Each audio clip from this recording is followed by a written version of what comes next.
नमस्कार, मी संदीप राणे, शहराध्यक्ष मीरा भाईंदर, महाराष्ट्र शिवसेना. मीरा भाईंदर ट्रॅफिक डिव्हिजनचं करामत तुम्हाला मी आता दाखवण्याचा प्रयत्न करतोय. मीरा भाईंदर महानगरपालिकेच्या हद्दीत दहिसर चेकनागा या ठिकाणी एक बाईक सवार होता. त्यांनी काही गुन्हा केला असल्यावर त्याला ट्रॅफिक हवालदारांनी पकडलं आणि ट्रॅफिक हवालदारांनी पकडल्यानंतर त्याला चार्ज करण्यात आला त्याच्यावर. आणि चार्ज केल्यानंतर तुम्ही बघत असाल त्यांनी पावती दिली त्या कर्मचाऱ्याने, ट्रॅफिक कर्मचाऱ्याने ट्रॅफिक दिल्यानंतर तुम्ही बघत असाल तुमच्या बाजूच्या व्हिडिओमध्ये मी दाखवतोय की या ठिकाणी ट्रॅफिकची पावती न मिळता त्याला बेस्टची पावती मिळाली आहे. BST जे मुंबईमध्ये परिवहन खातं जे आहे त्याची पावती त्याला मिळाली. आता तुम्ही विचार करा, जर मी फाईन RTO मारते, ट्रॅफिक मारतायत आणि त्याची पावती जर बेस्टची मिळत असेल, हा कुठे ना कुठे फार मोठा घोळ आहे, लक्षात घ्या. मीरा भाईंदरमध्ये वारंवार ट्रॅफिकच्या माध्यमातून हा दिशाभूल लोकांना काही केलं जातं. ज्या ठिकाणी गरज आहे त्या ठिकाणी कुठलाच कर्मचारी नसतो आणि ज्या ठिकाणी गरज नसते त्या ठिकाणी 4 कॉन्स्टेबल त्या ठिकाणी दिले जातात. कारण SK स्टोन असेल, या ठिकाणी मॅक्सेस मॉलच्या इथे असेल, फार मोठ्या प्रमाणामध्ये माणसं त्या ठिकाणी बघत असाल कर्मचारी उभे असतात, वॉर्डन असतात. पण या ठिकाणी SK स्टोन फ्लाय उतरल्यानंतर त्या ठिकाणी कुठल्या प्रकारचं लक्ष नाही. प्लेझंट पार्कच्या रोडवर त्या ठिकाणी कुणाचं लक्ष नाहीये.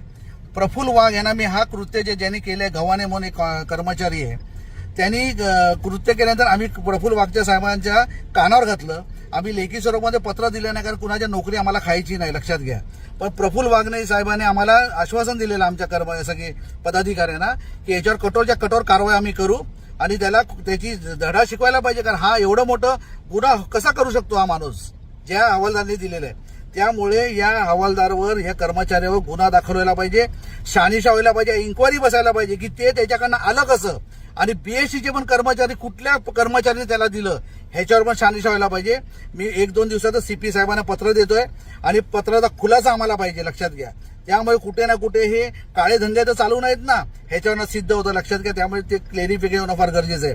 प्रफुल्ल वाघ साहेबांना एवढं मला सांगायचं आहे की तुम्ही आल्यापासून या ठिकाणी अगोदर पण असे भ्रष्टाचार फार मोठ्या प्रमाणात झालेत. या ठिकाणी ट्रॅफिकच्या माध्यमातून लूट होते, लक्षात घ्या. दहिसर चेकनाका या ठिकाणी गुजरातच्या जीजेच्या ज्या गाड्या आहेत त्यांच्याकडनं भरमसाठ लूट केली जाते, लक्षात. माझा जाहीर आरोप आहे, लक्षात घ्या. त्या प्रफुल्ल वाघ साहेबांना मला विनंती आहे की हे गव्हाणे जे असतील त्यांच्यावर कठोर कारवाई व्हायला पाहिजे, फौजदारी गुन्हा दाखल व्हायला पाहिजे, ते इन्क्वायरी बसायला पाहिजे. कुठल्या कर्मचाऱ्यांनी, कुठल्या बेस्टच्या कर्मचारी त्यांना दिलं, त्यांनी पावती कशी फाडली. काय गव्हर्नमेंटचे अधिकारी आहेत तुम्ही, लक्षात घ्या. रोडच्या कुठले तरी माणसं असतील आपण समजू शकतो, पण याच्यावर तुम्हाला बाजूला व्हिडिओ बघताय त्याच्यामध्ये बेस्टची पावती आहे. ट्रॅफिकनी पकडल्यानंतर ट्रॅफिकची पावती पाहिजे, त्यानं नाही करता बेस्टची पावती आहे, लक्षात घ्या. त्याच्यावर सखोल इन्क्वायरी व्हायला पाहिजे. प्रफुल्ल वाघ साहेबांना मला सांगायचं, जेवढे ट्रॅफिक स्पॉट आहेत त्या ठिकाणी सर्वे करा. AC मध्ये बसून चालणार नाही, रोडवर उतरा, लक्षात घ्या. त्यामुळे याच्यावर जास्तीत जास्त लक्ष द्यावा आणि हे जे कर्मचारी असतील, गव्हाणे असतील, त्यांच्यावर फौजदारी गुन्हा दाखल व्हायला पाहिजे, इन्क्वायरी व्हायला पाहिजे की त्यांनी तो बंडल देते, तो रोल असतो तो कुठून आणला, कुणी दिला, ह्याची मग शहानिशा होणं गरजेचं आहे. त्यामुळे लवकरात लवकर जरा याच्यावर कारवाई करतील अपेक्षा धरतो. तुर्तास थांबतो. जय हिंद, जय महाराष्ट्र. धन्यवाद.